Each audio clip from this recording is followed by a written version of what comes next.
ugomba gutangura atangwa inzirake zibiri z'abantu hama mu ndwi zitatu tuzimare aje kurondera abandi. Nabivuze haize imyaka 11 nta gituma mu Burundi umuntu agwana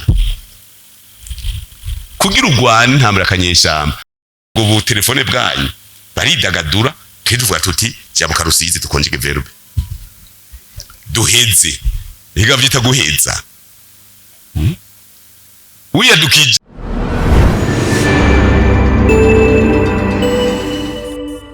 Uburundi buriko buraterera cyane mu garukana amahoro n'umutekano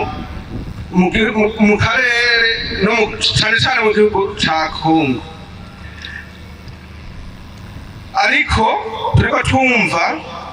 abarundi bahurikiye mu migwi igwana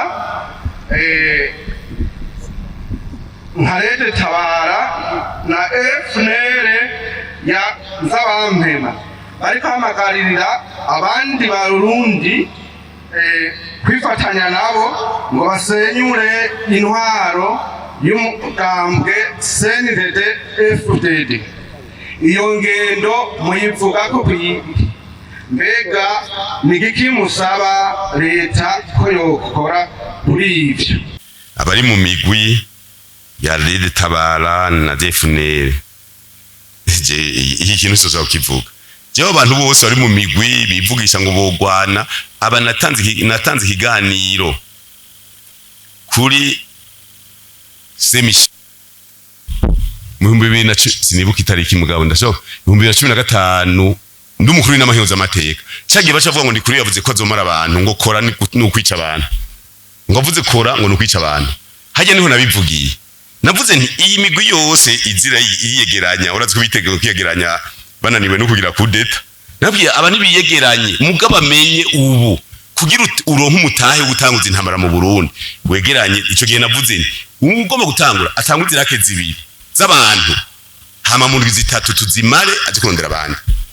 Nabivuze haize imyaka 11 nta gituma mu Burundi umuntu agwana kugira ugwana ntamura kanyeshamba lazima uwe na sababu. Ndasize mu Gaswahili kwanza lazima uwe na sababu ugiye ata bituma imbwa zose zirakwirukako. Rurebe yazime bavuga ati rurebe yafata ngaha ntuzeye yindi zina irindi zirondeza ibintu bidapanze. Nabivuze haize imyaka 11 sinabisubiramo bose barabizi baje bose baguma biruka za Canada baje bose baguma biruka iburaya bose baguma muri Kongo bahera nk'ifu y'imijira ega baraheze ega ntivyoroshe. Nababwiye umutahe ushobora gutanguza intambara ngaha mu Burundi n'abantu irake zibiri bafise inkoho nabo nyazo mu ndwi zitatu turabaheza. Nabivuze mu 2015 na 16 n'umukuru n'abahinzi amateka kuri Saint Michel wasomye imisa umengo yari Patrick ntabona wasomye igisabisho cyo gutangura ibikorwa niho bacavuga ati ndi kuri yo ni mubi yavuze ko azotumara. Navuze ufise inkoho tuzomwica none se kugwana baraje mu 2012 dufata imbere yabo 12 barinjiye mu Kibitoke twarabamaze bose mu 2014 barinjiye mu kwizi kwa12 bose barabishe mu 2015 binjiriye mu kibira ikabarore bose barapfuye. Rero ibyo kuvuga ngo imigwi yego kugwa kubwo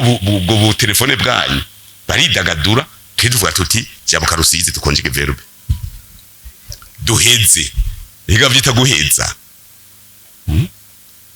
uyadukije baragukorerako je aka kantu karandyohera nzabampema n'umu FNL w'umusuma nagiye mu Kibitoki mu 2008 haize imyaka 18 ngiye mu Kibitoki ndi komiseri mukuru ajeje ubuzima bw'umugambwe no kuvuga umutekano w'umugambwe n'abagumyabanga. Nababwiye abanyakibitoki nejo nabibukije ndiyo haize imyaka 18 mvuze nzabampema n'umuhungu wanyu avuka ku ndapfa kugira nemere yuko akomeye narari muhira iminsi ibiri tumukoze ko inzara z'inkona nini imyaka 18 heze 2008 heze 18 nimuzoze muraba utuntu twidagadura twiyambika impuzu z'igisoda twifotoza yo reka hageze kugwana umwanya mutoyi bazingira inyuma bazingana n'umugozi bashira inyuma ivyo rero ntimuzose kuza muravuga ngo hari utugwi muri Kongo mugabo twebwe nkuko nyene kugwanira igihugu vyamaho ugendura baza nawe babwiye ngaha uturabaza mu mashamba hose hari umuntu afise apeti y'ukurasa tukonjege veto duheze ino ugendura babaza nico gituma ry'amashamba ya Kongo yose bayapaturuya kandi ngozi mu kiganiro nababwiye aba bantu bazoravuga ku maradiyo nibiyegeranye ni bari muri Canada muri Amerika mu hari cyane navuze muri Belgique bazi ko bavuga gusa ni bazi turabe twebwe imyonga yose n'imyobo uraza umwobo ujya mu imbeba turayizi yose mu gihugu n'amabuye yose ari mu myongo umuntu yo kwinyegezamo yose araharuye nibinjire ugomba